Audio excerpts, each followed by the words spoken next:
नमस्कार, अधिकार एक्सप्रेस में आप सभी का स्वागत है। मैं हूं वीरेंद्र द्विवेदी। देश में 2024 के लोकसभा चुनाव का बिगुल बज चुका है और सभी निर्वाचन क्षेत्र के प्रत्याशी चुनाव के मैदान में ताल ठोक रहे हैं। अब मतदाताओं के लिए यही वह अवसर है जब वो मतदान की प्रक्रिया के विषय में पूरी जानकारी रखें एवं ठोक बजाकर सही प्रतिनिधि यानी सांसद का चुनाव करें।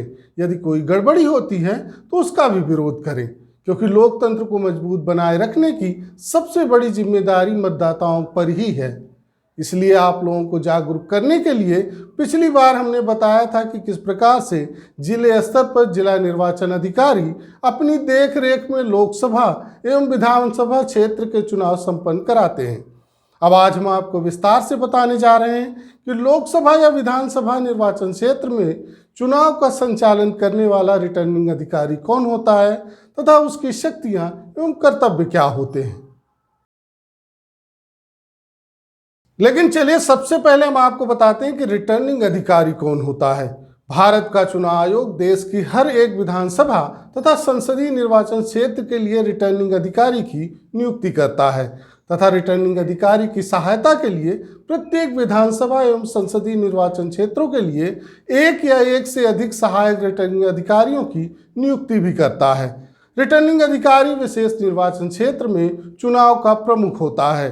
सामान्यतः वह लोकसभा चुनाव के मामले में जिला मजिस्ट्रेट होता है तथा राज्य विधानसभा चुनाव के मामले में उपविभागीय मजिस्ट्रेट होता है, जो पदेन रिटर्निंग अधिकारी होता है।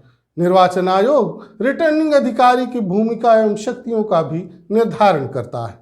रिटर्निंग अधिकारी संबंधित एक संसदीय या विधानसभा क्षेत्र में चुनाव के संचालन के लिए उत्तरदायी होता है, लेकिन उसे कभी कभी दो निर्वाचन क्षेत्रों में भी चुनाव की निगरानी का उत्तरदायित्व दे दिया जाता है।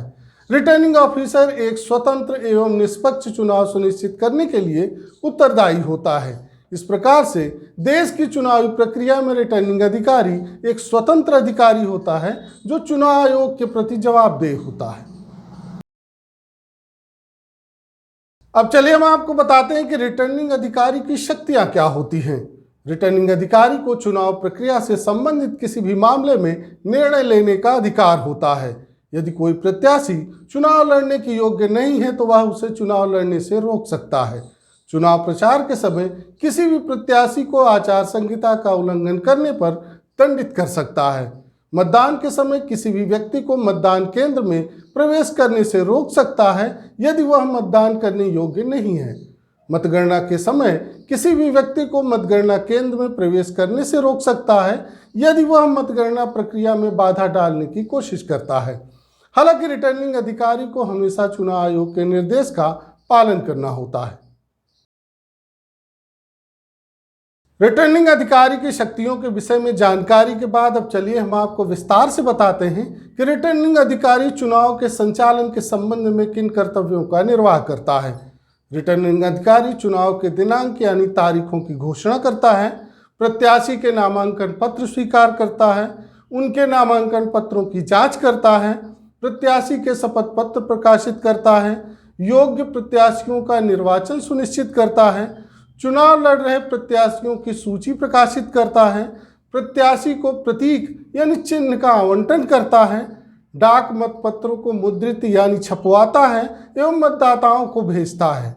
इलेक्ट्रॉनिक वोटिंग मशीनों के लिए अभ्यर्थी के फोटो सहित मतपत्रों को मुद्रित करता है, मतदान कर्मचारियों एवं ईवीएम वीवीपैट तथा मतदाता सूचियों की व्यवस्था करता है, निर्वाचकों के लिए ईवीएम एवं वीवीपैट तैयार करता है, मतदान कर्मियों को ईवीएम एवं वीवीपैट के उपयोग सहित सभी पहलुओं में प्रशिक्षित करता है, मतदान अधिकारियों को निर्वाचन संबंधी सामानों के साथ मतदान बूथों पर तैनात करता है, निर्वाचन क्षेत्र में मतदान अधिकारियों के कार्यों का निरीक्षण करता है, मतदान केंद्र स्थापित करता है तथा चुनाव आयोग द्वारा उनका अनुमोदन कराता है, मतगणना के स्थान, तारीख यानी दिनांक एवं समय के बारे में अभ्यर्थियों को नोटिस भेजता है, चुनाव प्रचार सभी प्रत्याशी के लिए निष्पक्ष समान हो यह सुनिश्चित करता है, मतदान प्रक्रिया की निगरानी करता है, मतदान के बाद मतों की गिनती कराता है तथा परिणाम घोषित करता है, इसके अतिरिक्त रिटर्निंग अधिकारी यह भी सुनिश्चित करता है कि चुनाव प्रक्रिया के दौरान उचित रिकॉर्ड बनाए रखा जाए ताकि चुनाव परिणामों पर कोई विवाद होने पर उसे सामने रखा जा सके। अब आपके लिए यह भी जानना आवश्यक है कि आखिर रिटर्निंग अधिकारी का चयन किस प्रकार से किया जाता है। चुनाव आयोग राज्य सरकार व केंद्र शासित प्रदेश की सलाह से एक विधानसभा तथा संसदीय निर्वाचन क्षेत्र के लिए रिटर्निंग अधिकारी के रूप में सरकार या स्थानीय प्राधिकारी के एक अधिकारी को नामित करता है। आमतौर पर एक सरकारी अधिकारी सरकार या राज्य स्तर पर एक महत्वपूर्ण पद रखता है, जैसे कि एक आईएएस अधिकारी या जिला मजिस्ट्रेट। हालांकि कई बार कुछ निजी व्यक्तियों का चयन किया गया है, लेकिन बहुत बार ऐसा नहीं हुआ है क्योंकि उनके पास इस तरह के काम का पर्याप्त अनुभव नहीं होता है। दरअसल रिटर्निंग अधिकारी वह व्यक्ति होता है जिसे उनकी स्थानीय सरकार अपने समुदायों में चुनावों की निगरानी एवं प्रशासन करने के लिए नियुक्त करती है। रिटर्निंग अधिकारी सामान्यतः आईएएस, आईएफएस तथा कुछ राज्य सेवा संवर्गों के एक वरिष्ठ अधिकारी होते हैं। इस प्रकार रिटर्निंग अधिकारी के विषय में अब तक दी गई जानकारी से आपको समझ में आ गया होगा कि एक विधानसभा तथा संसदीय निर्वाचन क्षेत्र के चुनाव संचालन में उनकी कितनी महत्वपूर्ण भूमिका होती है। चुनाव की घोषणा की तारीख यानी दिनांक से लेकर प्रत्याशी के चुनाव तक रिटर्निंग अधिकारी को कई तरह की जिम्मेदारियों एवं चुनौतियों का सामना करना पड़ता है। यद्यपि इस दौरान कभी कभी मतदाताओं एवं प्रत्याशियों के द्वारा नामांकन से लेकर मतदान तक कई प्रकार के गंभीर आरोप भी लगाए जाते हैं, जिसका निराकरण करना रिटर्निंग अधिकारी की जिम्मेदारी है।